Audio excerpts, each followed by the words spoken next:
Greetings, everyone, and welcome to another exciting Timey Wimey Tuesday here on the Multimedia Chronicles.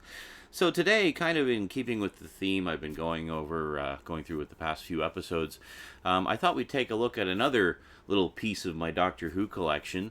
I had some pretty good responses to a similar little collection overview I did over on Fright Night Friday, the horror segment I do every Fridays, where I took a look at my horror on VHS. And a lot of people really seem to enjoy that, so I thought we would take a look at what little remains of my Doctor Who VHS collection. I used to have quite a chunk of them. I collected them periodically over the years. If you're curious about the very first Doctor Who video I ever got, it was the Robots of Death on VHS. Let me see if I have a picture of it. Picture! There! That one there. From Playhouse Video, which was a sort of sub-label of CBS Fox Home Video here. And I originally got it as a gift for doing well on a history test. And then over the course of the years, I collected a lot of other Doctor Who VHS tapes. In fact, whenever I get back to doing the Multimedia Chronicles Retro, you will see some of those mentioned from time to time and shown from time to time. So I'll be sure to include those in with the Doctor Who videos here as well, so you don't miss them. But in the meantime, what remains? Well, honestly, not much. Needless to say, by this point in time, the DVD collection has completely replaced it. And this is actually, I never had the complete set on VHS. I was kind of collecting by Doctor for a while there. Originally, I was just kind of collecting random ones, stories that I liked, and then filling in the gaps with recordings off of PBS of ones that hadn't been released officially yet or that I hadn't found yet, and things like that. But yeah, let's do this in stereo, shall we? I just realized. There we go.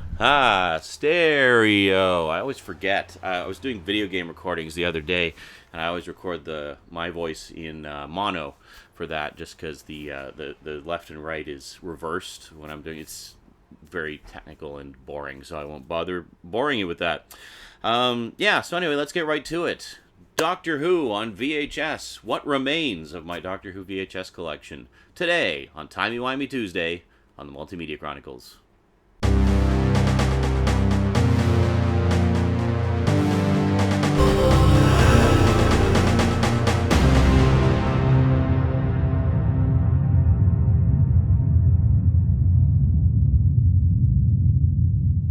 Welcome back.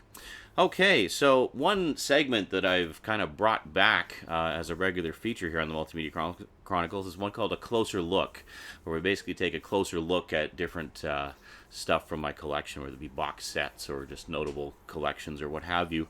So I thought we'd do the look at the VHS tapes closer look style.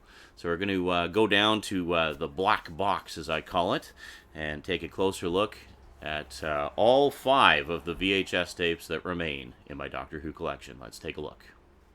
Okay, so we'll start off with the Hartnell years, hosted by Sylvester McCoy. So the first Doctor, as presented by the 7th Doctor. This was a series, the so-called Years tapes, was a series of kind of retrospective videos that came out in the early 90s. They did a whole bunch of them.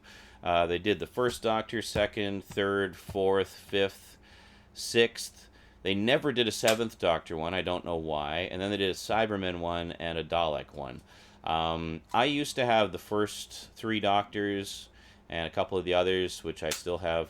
So I don't know. We'll take a look at the ones that I've got and lament about the ones that I don't have. Bless you. So the Hartnell years, basically a collection of rare stuff from the first Doctor's era. This was, of course, before a lot of episodes had been found. So what all do we have here? We have got the original unaired pilot version of An Unearthly Child. That's pretty cool. You can now see that on the beginning DVD. You've got Episode 3 of the Crusade. This is actually before Episode 1 was discovered, so that's all there was.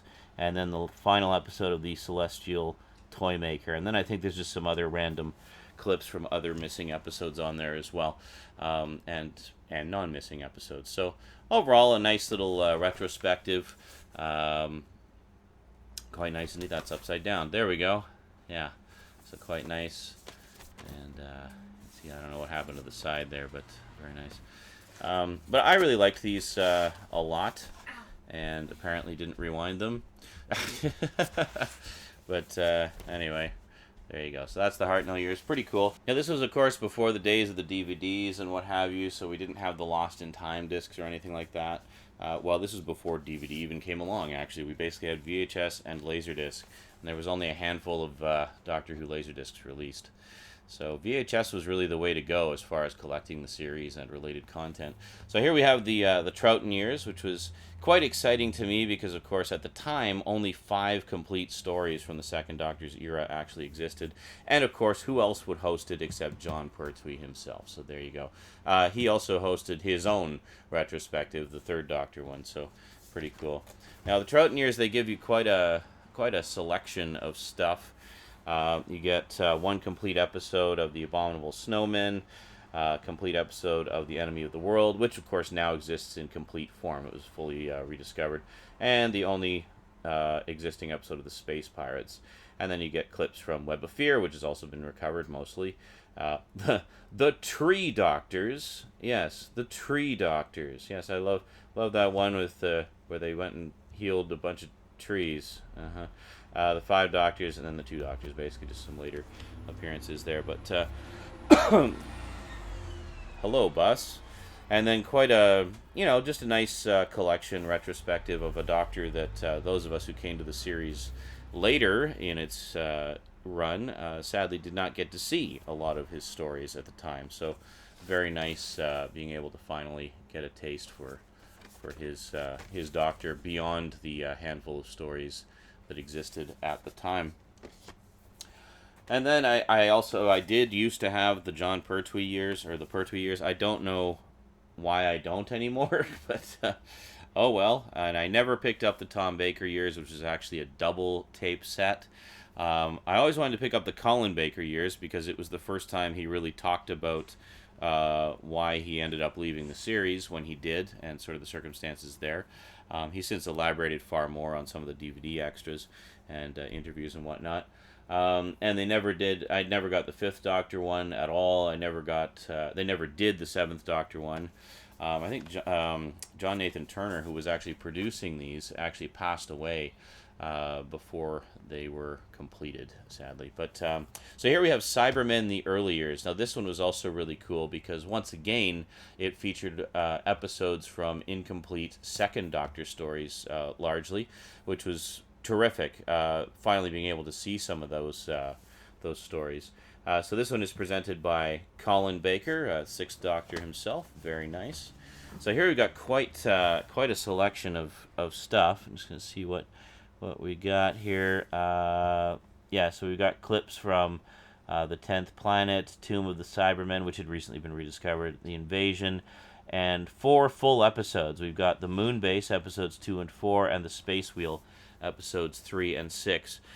Which was pretty cool because both of those stories were incomplete. So those were 4 episodes of Doctor Who that I had never seen before. So it was really cool to be able to see that. So between this and the Second Doctor collection, I really felt like these were a treasure trove of rarities.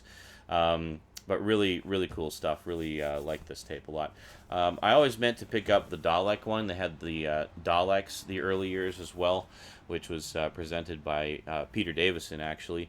But I never got around to picking that one up. Now, since then, all the material that was on these tapes has been made available from other sources. In some cases, even the hosting segments are available in better quality on some of the DVD releases. Like I know one of the Jon Pertwee, like one of the Third Doctor releases has all the Jon Pertwee segments from his year's tape. But I don't think they did all of them. They didn't actually re-release all of them in any form. So if you want to get them fully and completely, you basically got to track down these VHS tapes. And honestly, I would like to track down the rest of them at some point because I really liked this collection a lot. I mean, in terms of the actual content, it's kind of been supplanted, but I mean, to me, it's also a snapshot of an era where there were even more missing episodes. So to be able to see this material was really a rare treat. Speaking of which, we have, you can sort of see a trend with my VHS collection here and why I kept them. Next up, we have this beautiful clamshell. Let me just adjust the focus a tad here. which features the two. This was obviously released after the first episode of the Crusade was discovered, so it was released on VHS with its also existing episode. What was it, episode 3? Along with a 4-part adventure, the Space Museum. So pretty cool stuff. And if we take a look on the back, it actually comes with an audio CD. Here, let me just gonna crack this open and slide out the CD. Yeah, I've wanted to do kind of a closer look at these for a while because it's just such a cool little collection. And there we go. So if we take a look at the audio CD, it actually contains, oh, it's not even a proper case, it's a booklet.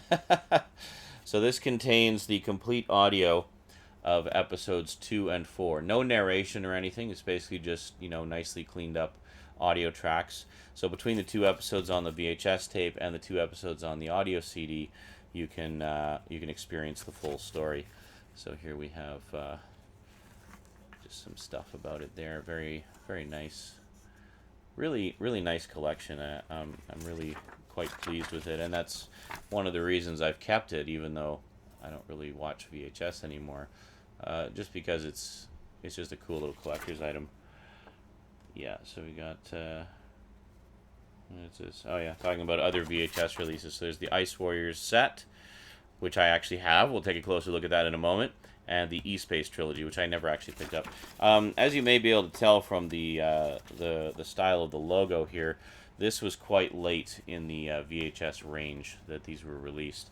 This was after the 1996 TV movie. In fact, if we take a look at the back here, this was released.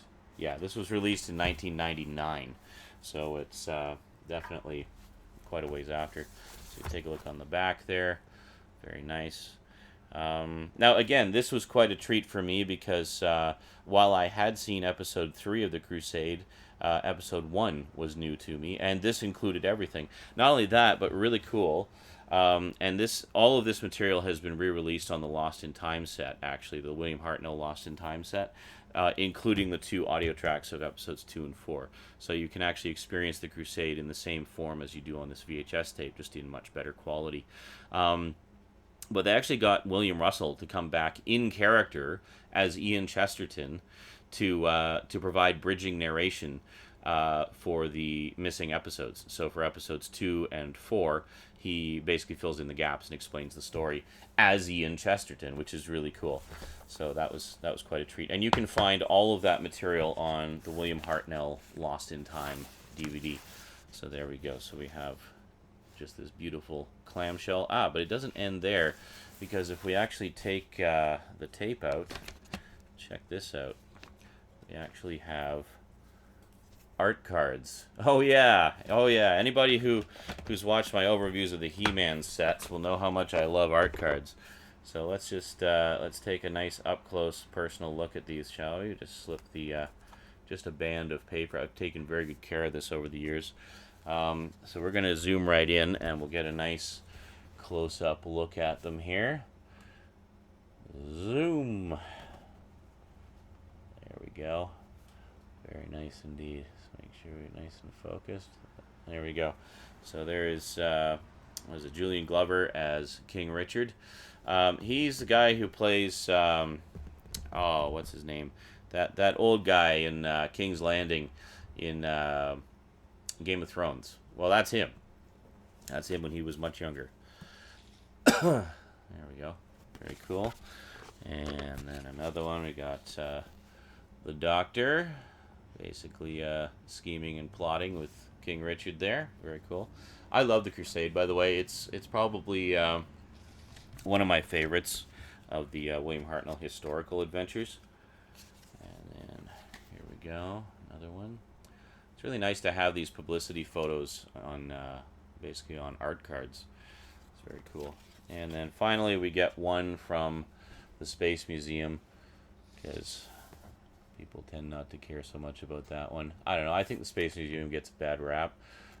I like it. I've always enjoyed it. It's good, cheesy fun, especially just because of how incompetent the villains are in it. I actually find it really funny. And apparently it was intended to be a comedy. In fact, if you read the novelization of the Space Museum, which is written by the same guy who wrote the screenplay, or like the actual original script, you definitely get more of a sense of uh, the fact that he wanted it to be a comedy. And I'm just trying to get... There we go. So just slide that back on. Very, very nice. There you go. All right, so we just put that back in, and then we got one more to go here. I put them face down just so they don't get scratched at all by the tape. We'll just give the focus a tick here, and then pull back again. There we go. All right, and then last but most definitely not least, we have the Ice Warriors collection. This was also a really big deal because prior to this, I had never seen this story. Now, this actually does include a photo snap reconstruction, a condensed reconstruction, runs about 15 minutes, of the missing episodes 2 and 3. So you got the 4 complete episodes and the missing episodes reconstruction, and once again, a CD containing the complete restored audio tracks, no narration or anything, just straight up audio recordings of the 2 missing episodes. So I'm just going to slide this out here. So no real booklet with it this time. It's just in a plastic sleeve. Whoop-de-doo. But I'll show you something really cool about this edition, and one of the reasons I keep it. It's just a really nice display piece. Man, it's a beautiful clamshell. Everything. You got a nice big logo on the side. I should show you the other one as well. Nice big logo on the side. Now, not very many of the Doctor Who VHS releases were put in clamshells like this. Most of them were just regular slip boxes like what I showed you on the other 3. But let me take a look there. Very nice. And then if we open it up, it's in absolute pristine condition. I've really taken good care of it. Got the tape. And then check this out. We actually have... this book that's all about the history of the Ice Warriors. It basically gives you a breakdown of every story that the Ice Warriors have ever appeared in. Mostly text, but a little bit of... Actually, it's almost all text. But a really cool little overview of all the stories that the Ice Warriors were in over the years. I think it covers right up to the 3rd Doctor stories. Yeah, very cool. Very nice. But a very, very cool edition. I've always treasured this. And because of the sort of collector's itemness of it, that's the reason I keep it around, is just because... all right, put this back in here. Hold on a second. It's a little tricky to sort of keep it all together. I guess I could just keep the CD somewhere else, but... I'd rather keep everything together. Thank you very much. There we go. Make sure that's all aligned. And there we go. And put the book back in like that.